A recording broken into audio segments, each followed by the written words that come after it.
Hello, good morning. Thank you so much for your time and for having me here with you today and for lending me an ear. I was born in 1965 in Tehran, Iran. That was during the time of the Shah and before the Islamic Revolution. When I was growing up, yes, we didn't have any political freedoms, but for a young girl, a Christian girl from a Christian family living in Tehran, to be honest with you, political freedoms didn't matter that much to me. We had personal freedoms. I went to a wonderful school for girls. Women at the time, Iran had secular laws. Women could become whatever they wanted in Iran. A woman could become a judge. A woman, according to the law, could even become the prime minister.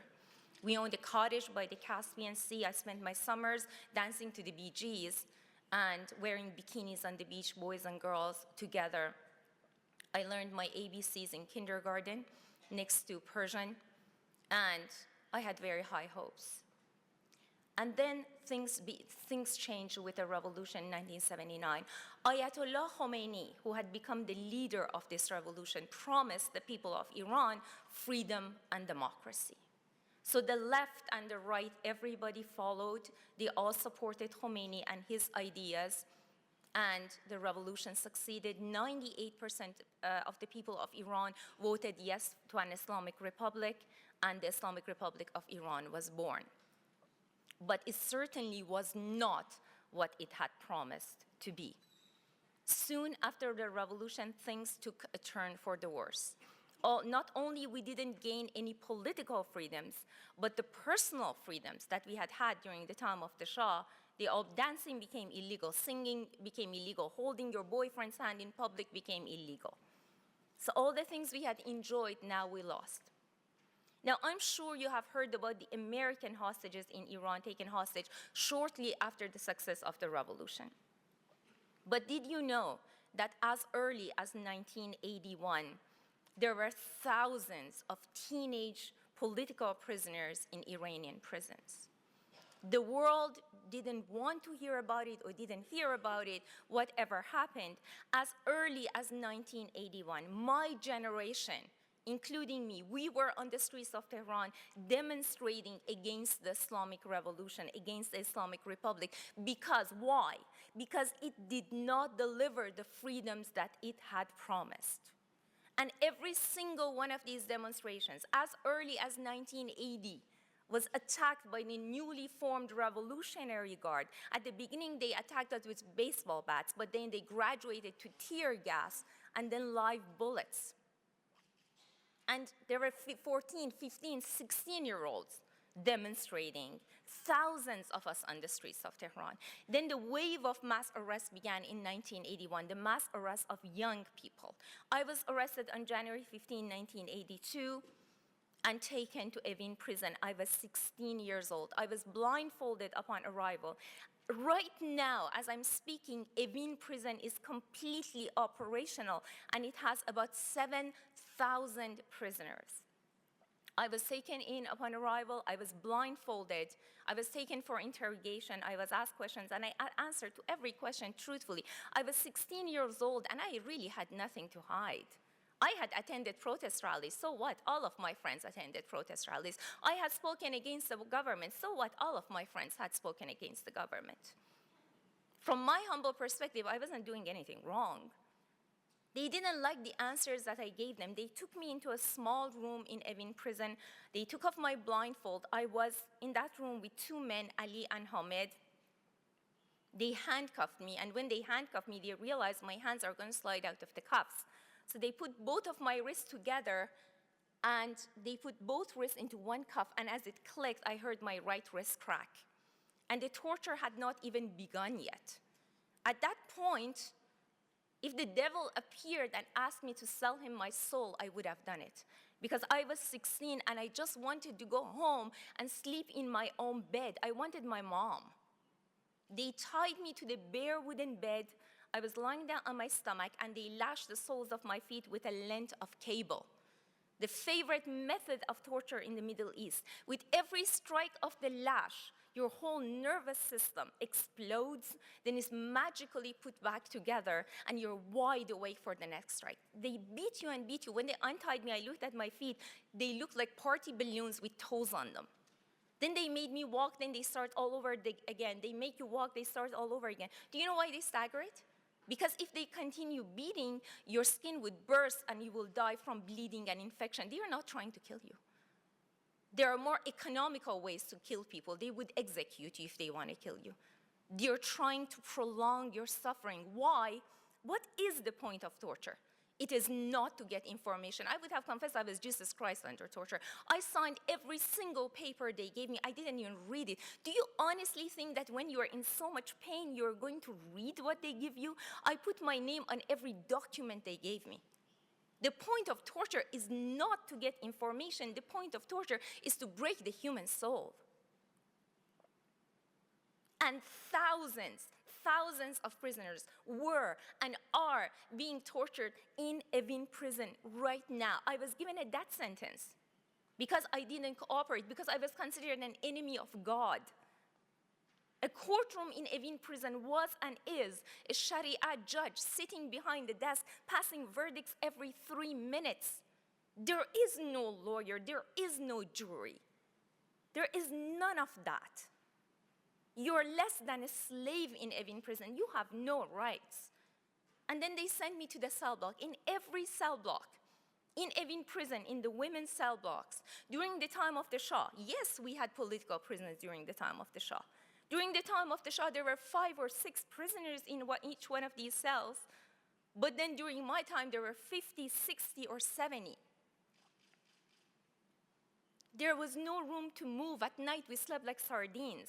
We spent all of our days in line to go to the bathroom. And as you're standing to go to the bathroom, names are being announced over the loudspeaker, so and so and so come to the office. And the people who are called, they are being taken for torture and interrogation.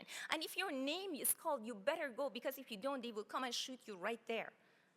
There was another form of torture in Evin prison. Sometimes girls were called at midnight, and they would return to the cell block at 5 a.m.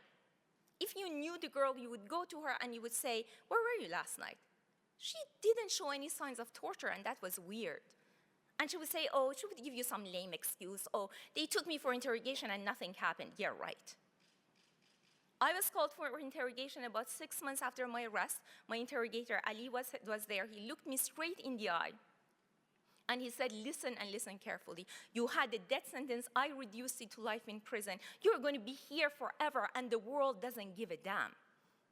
And it was true. The world did not give a damn. And if you become my wife, your life will get easier. Not that you would be released, but your life will get easier. And if you don't, I will arrest your parents.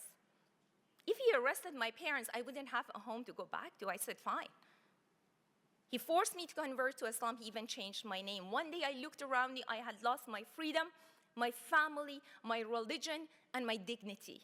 How much more can you take away from a human being? I was being raped over and over under the name of marriage. I was 17 years old in a solitary confinement cell in Evin prison. And this is not something you go and talk about it with your cellmate over a bowl of soup. What? I slept with my interrogator last night. Are you kidding me?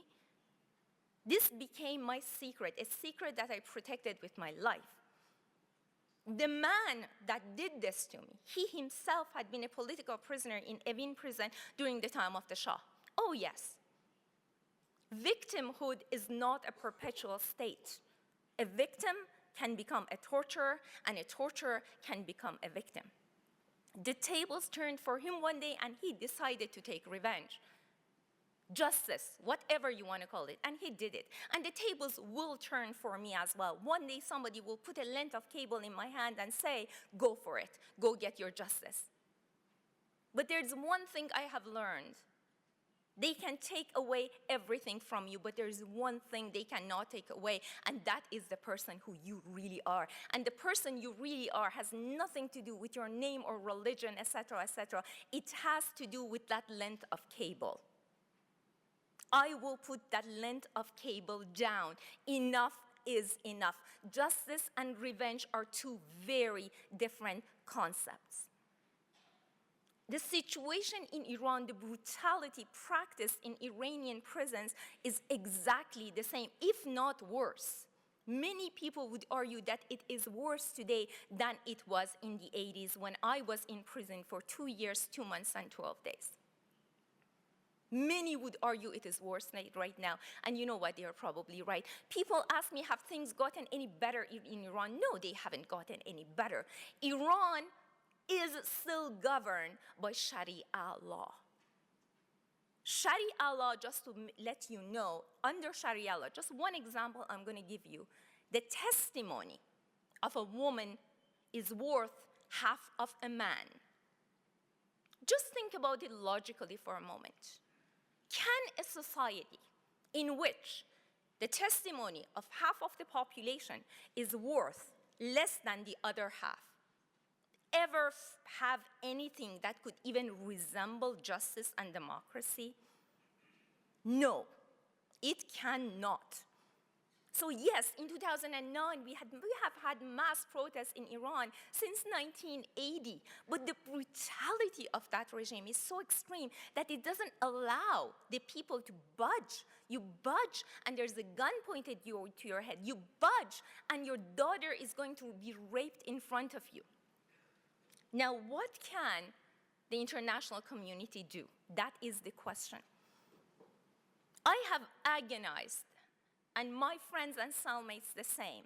We have agonized every single time that the likes of Mr. Ahmadinejad, and there are many of them, are given the microphone on international stages here and there in various countries around the world. Not because we don't want them to speak. Oh, no.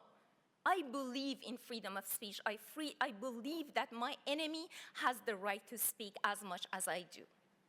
But next time any Iranian official is given the microphone on an international stage or on the CNN, etc., etc., I would really like to see a torture victim like me from Iran given the microphone for the same amount of time and on the same stage, so that we are given the opportunity. This is the opportunity I have never had.